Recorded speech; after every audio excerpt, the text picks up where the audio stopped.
Vous voulez regarder des petites vidéos YouTube sur un vidéoprojecteur, vous voulez passer des bonnes soirées en famille devant un match de foot ou devant un Netflix et vous vous demandez est-ce que le Etoé est une bonne solution? Ne bougez pas, vous êtes les bienvenus sur cette vidéo. Hey, salut les noobs et bienvenue sur cette toute nouvelle vidéo. J'espère que vous avez passé une bonne semaine aujourd'hui. J'ai failli le télescoper. On va parler de ce vidéoprojecteur qui est un Etoé. C'est peut-être une bombe, peut-être pas. On va savoir tout ça en 4 parties, si je puis dire. La première partie, ce sera tout simplement l'unboxing et je vous donnerai les spécifications matérielles de ce magnifique vidéoprojecteur. Ensuite, on va l'installer, on va le tester et en toute fin de vidéo, bien sûr, je vous donne mon avis impartial puisqu'il m'a été envoyé. Je ne suis pas obligé de dire du bien, je peux dire ce que je veux, ça c'est cool. Je vous donnerai donc mon avis impartial en toute fin de vidéo. Merci, c'est parti.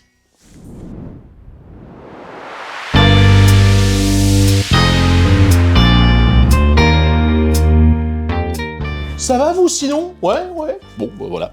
Alors, on y va pour le vidéoprojecteur, on ouvre. Je ne déballe jamais mes cartons, vraiment. C'est-à-dire qu'il pourrait y avoir de la nourriture dedans, je ne les ouvrirai pas tant que je n'ai pas démarré la vidéo. Donc je ne sais pas ce qu'il y a à l'intérieur, vous le voyez, c'est extrêmement propre, hein, voilà, je n'ai pas touché. On arrive avec un premier guide, Quick Start. Premier problème, il n'y a que de l'anglais. Oh, du don. Le petit bonhomme en mousse, pas du tout. C'est un carton. La petite sacoche, parfait, je trouve ça vachement sympa.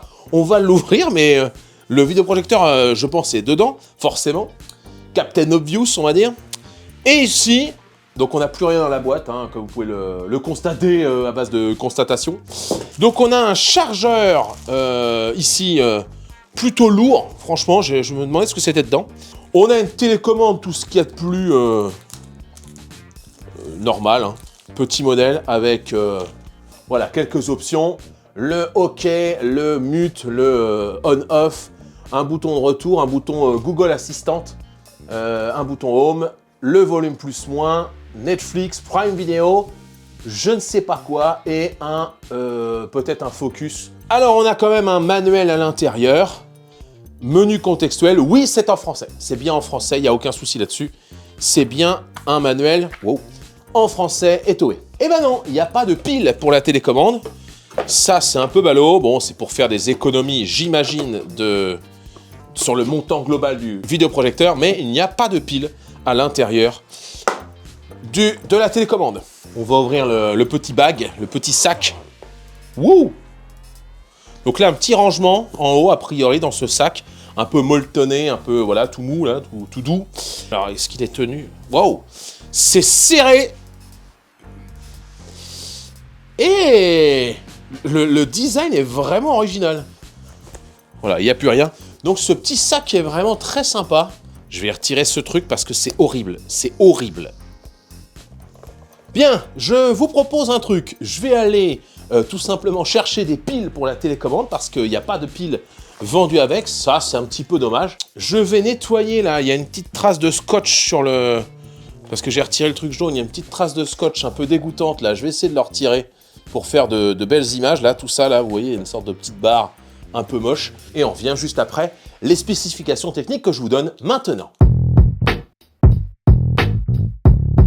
L'Etoé E3 Pro est un vidéoprojecteur 1080p qui a la particularité de fonctionner soit comme un vidéoprojecteur traditionnel pour votre PlayStation, votre lecteur Blu-ray ou votre PC, le tout en HDMI, mais qui est aussi une Android TV en version 10. Cela veut dire que vous allez pouvoir caster avec un PC, une tablette ou un smartphone Android ou iOS vers ce vidéoprojecteur en Wi-Fi 2.4 ou même 5 GHz. Grâce à cette fonctionnalité Android TV, vous pourrez démarrer Netflix, Prime Video, Disney+, M6 Replay, YouTube ou n'importe quelle application du Play Store.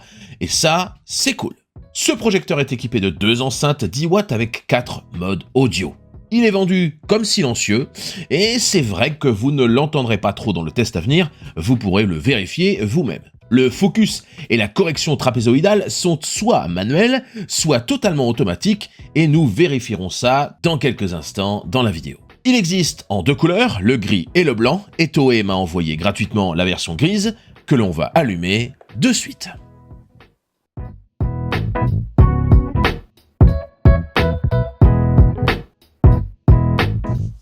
Bon, normalement j'ai tout ce qu'il me faut. J'ai pas encore nettoyé là, le petit truc avec la colle, mais j'ai installé un petit écran derrière nous. Donc je vous propose de l'allumer pour voir ce que ça donne, tout simplement. Allez, on y va, on appuie sur On, et on va voir, normalement on doit voir un menu, hein, un petit truc genre Etoé. Ah oui, bon, on le voit direct, voilà, Etoé. On va sélectionner bien sûr le français, et je pense qu'il va me demander mon Wi-Fi normalement, hein, mais voilà. Ah non, Bluetooth pairing to enable voice search. Donc là, prepare. Donc là, j'appuie sur là et volume moins, je pense. Ah, connecting. Connected. Voilà, donc j'ai connecté la télécommande. Configurez rapidement la télé avec votre téléphone Android. Je n'ai pas de téléphone Android. Donc je vais faire passer et je vais moi-même sélectionner le réseau Wi-Fi. J'y vais, je fais tout ça et on se retrouve dans 10 secondes. Donc là, on a toute la configuration d'une Android TV en fait avec Google. Donc on va pouvoir avoir tous ces comptes. On va pouvoir installer ANT Radio Service, Plugin, Football Ultime, je ne sais pas ce que c'est, Prime Video Android. Bon bref, on peut installer toutes ces applis-là. On aura la possibilité de parler à l'assistant Google pour demander des choses, par exemple démarre Melchin.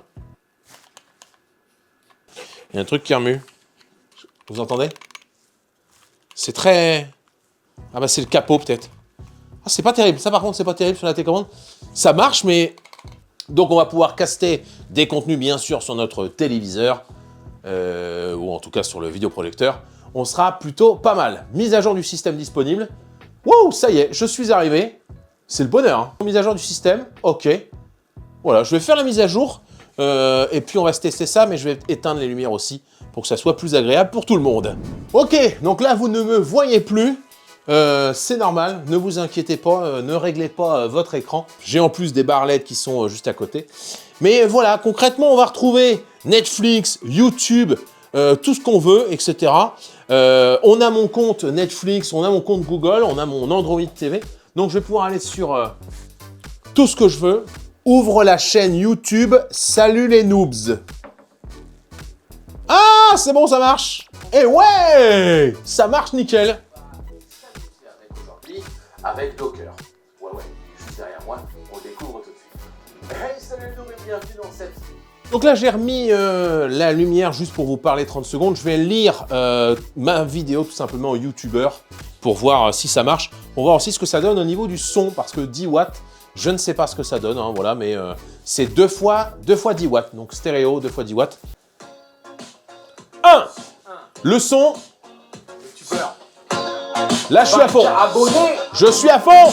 Ça fait du temps incumé, YouTube ne me fait pas peur, sauf quand je m'aperçois qu'il est déjà 3 heures. Bon, bah, c'est plutôt pas mal, hein. Ça a marché direct. J'ai aucun lag du tout. Franchement, c'est assez propre. Faut quand même le dire, on est compatible avec du Wi-Fi 6, on est compatible avec du Wi-Fi 5 GHz, ça c'est quand même plutôt pas mal. Non, la luminosité est vraiment très correcte, mais je sais pas comment vous faire comprendre que il y a énormément de lumière avec mes K-Light qui sont là. J'ai trouvé comment faire. Là, vous voyez, il y a le vidéoprojecteur. Là, quand je me retourne, vous voyez, on pourrait dire, bah, la luminosité est pas terrible, on devine, etc. Mais ce qu'il faut savoir, c'est qu'au-dessus, il y a une lumière là que j'ai éteinte. Et si je me retourne par ici, voilà ce que j'ai dans la tronche, moi. Vous voyez ce que j'ai dans la tronche, c'est juste monstrueux ce que je me tape dans la tronche. Donc ouais, la Keystone, l'auto-Keystone marche bien. On va faire un test tout de suite. Je vais très délicatement, parce que c'est, voilà, je vais le reculer un peu. Et normalement, voilà, vous voyez, il a détecté Automatic Keystone Correction. Boom, Autofocus has been completed. Bon, ça c'est en... Oui, pourtant j'ai mis français. J'avais mis français, mais il le met en anglais. Mais il m'a mis automatiquement, il m'a resynchronisé. Et là, on a une image qui est... Alors, on ne voit pas trop parce que j'ai remis mes K-Light pour que vous me voyez forcément. Mais on a le bas qui est tout à fait droit et qui n'est pas, vous savez, complètement décalé. Que dire de cette Etoé? Est-ce que c'est une bonne idée de l'acheter ou pas? C'est mon avis. Et c'est là. Au niveau des points négatifs, il n'y a pas de pile pour la télécommande dans le carton. Le guide de démarrage rapide est en anglais uniquement. La télécommande fait un petit bruit bizarre, un peu un bruit de plastique, et ça, je n'ai pas trouvé ça terrible. À 400 €, je pense qu'ils auraient pu faire un petit effort sur la télécommande. Je ne l'ai pas fait tomber, hein, voilà, faut quand même le dire. Mais, c'est le petit truc qui me dérange un peu. Il n'y a pas de possibilité de connecter une barre de son ou un casque en Bluetooth, mais uniquement via un câble jack en 3.5. Enfin, la luminosité de 600 lumens nécessitera de fermer les volets et d'éteindre la lumière pour avoir un vrai confort de visualisation. Et là, si on met la télécommande, les câbles et qu'on met juste là le chargeur, ça peut fermer. Ouf. Ouais, voilà, là j'ai fermé. Là j'ai tout mis à l'intérieur, c'est bon. Mais voilà, c'est juste. Du côté des points positifs, le sac de transport est quand même un plus, même si j'aurais aimé, comme je l'ai dit juste avant, 1 cm de plus en hauteur. L'auto-keystone et l'autofocus sont très puissants et ont très bien fonctionné durant mon test. L'Android TV intégré est très pratique et vous permettra de regarder du contenu sans devoir brancher un PC ou d'allumer votre smartphone. C'est comme votre télévision connectée en fait. Le vidéoprojecteur est très silencieux et ne dérangera en rien vos soirées télé. Enfin, vous pourrez vous faire plaisir avec ce vidéoprojecteur pour moins de 400 €, ça reste abordable et pourrait faire un bon cadeau de Noël ou d'anniversaire. Merci infiniment à Etoé, ça va bien, oui, à Etoé de m'avoir fait confiance et de m'avoir offert ce vidéoprojecteur. C'était un plaisir de le tester. J'espère que ça a été un plaisir aussi pour vous de découvrir ce matériel. Moi, je vous dis à la semaine prochaine, dimanche 12 h, pour une nouvelle vidéo, peut-être un nouveau test de matériel ou alors une vidéo sur le thème de l'informatique. Je vous dis, comme chaque fin de vidéo, salut, bande de noobs.